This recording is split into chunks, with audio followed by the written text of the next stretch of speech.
প্রধানমন্ত্রী তারেক রহমানের কাছে আজকের এই বিচারটা দিয়ে গেলাম, আপনি অবশ্যই এই বিচারগুলো করবেন। আর কত নারী এভাবে দুনিয়া থেকে চলে গেলে বিচার করবেন আপনারা। ক্লাস 8-এ পড়ুয়া মারিয়া মাহিকে দুনিয়া থেকে বিদায় করে দিয়েছে আলিফ নামে এক ছেলে, একজন প্রবাসীর মেয়েকে। প্রিয় দর্শক, আজকে ভিডিওটি আপনারা সবাই শেয়ার করে দিবেন। আমি এখন সেই বাড়িতে আছি, আপনারা দেখতে পাচ্ছেন এখানে কত মানুষ চলে আসছে সেই বাড়িতে। জানবো এখানে খালা আছেন মেয়েটার, এবং মেয়েটার ভাই হলো এটা। মেয়েটার ভাই কিন্তু একেবারে ভেঙে পড়েছে বোনকে হারিয়ে। একজন প্রবাসী, ওনার বাবা কিন্তু প্রবাসে থাকে, একজন প্রবাসীর মেয়েকে এভাবে নির্মমভাবে দুনিয়া বিদায় করে দিয়েছেন। একটা আলিফ নামের ছেলে, একে স্কুলে পড়ালেখা করতো। ক্লাস 8-এ পড়ুয়া মারিয়া মাহি।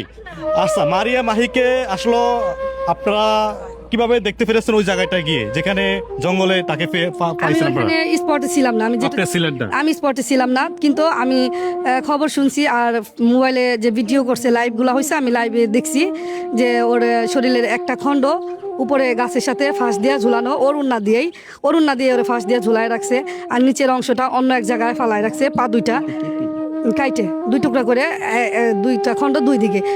পেটের নাড়ি ভুড়ি এগুলা কোনো কিছু নাই।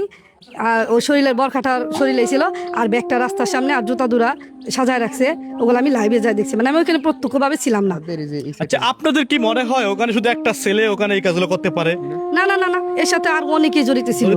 হ্যাঁ, থাকতে পারে। আপনারা কয়জনের? না, ছিল নিশ্চিত ছিল, কারণ একজন মানুষকে খুন করতে পারে না, আর এত পরিকল্পিতভাবে একজন মানুষকে মারতে পারে না। আর অনেকেই ছিল, মারিয়া মাহি মেয়েটা আসলো একই স্কুলে পড়ালেখা করতো আলিফের সাথে, কিন্তু অষ্টম শ্রেণীর নিউটনে পড়তো, আর নিউটনে পড়তো, আর হলো ক্লাস 8-এ পড়তো। হ্যাঁ, ও অষ্টম শ্রেণীতে পড়তো। হ্যাঁ। আচ্ছা, আসলে ওদের কি প্রেমের কোনো সম্পর্ক ছিল কিনা?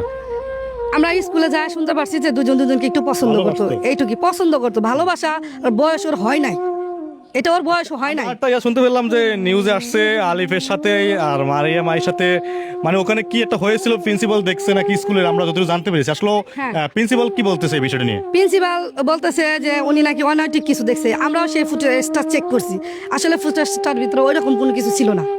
ওনারা যেটা না, ওরকম শুধু ছিল দুজনের হাত ধরে এরকম পাশাপাশি দুজনের চোখের দিকে তাকায় দাঁড়ায় রয়েছে, এটুকুই ছিল। আমরা এর বাইরে আর কিছু দেখিনি। আমরা তো চেক করছি, যেহেতু এই ঘটনা বলছে, তাহলে আমরা চেক করবো না আমাদের মেয়ে আসলে কি করছে? আমাদের তো জানার অধিকার আছে, এর বাইরে আর কোনো কিছু হয় নাই। আচ্ছা, ওখানে যাই হোক না কেন, কিন্তু প্রিন্সিপাল পারতো যে মানে গার্জিয়ান ডাইকে আইনা দুজনকে দিয়ে তো পারতো, কিন্তু এখানে তো সে ওই ধরনের কাজ যে তোমরা কেন করছো, কিংবা তোমাদের পেশাদার ছিল এখানে। হ্যাঁ, এখানে স্কুলের গাফলতির কারণে আজ মাহি হারাই গেছে, আমাদের বুক থেকে আমাদের মেয়ে চলে গেছে।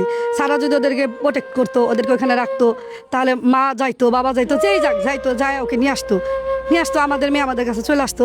আমরা ওখানে, ও পড়াশোনা না করতো, ওখানে না করে অন্য জায়গায় করতো, না হলে পড়াশোনায় বাদ দিয়ে দিতাম, কিন্তু আমাদের মেয়ে তো আমাদের বুকে থাকতো। আজ তো আমাদের এই রাস্তায় ঘুরতে হইতো না, আমরা ওর ব্যানার নিয়ে ঘুরতাম না, ও আমাদের বাড়ি থাকতো। বাংলাদেশ সরকারের কাছে আপনার কি বলার আছে?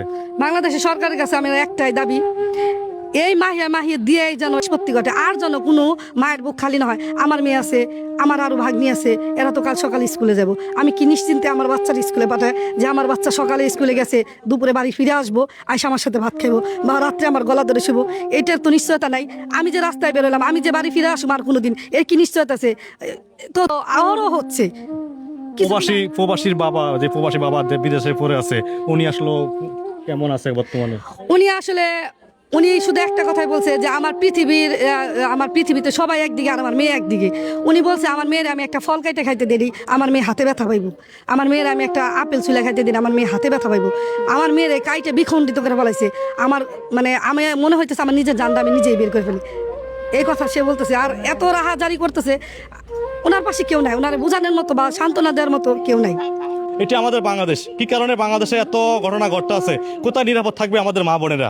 আপনারা অবশ্যই শেয়ার করে দিবেন যে তারা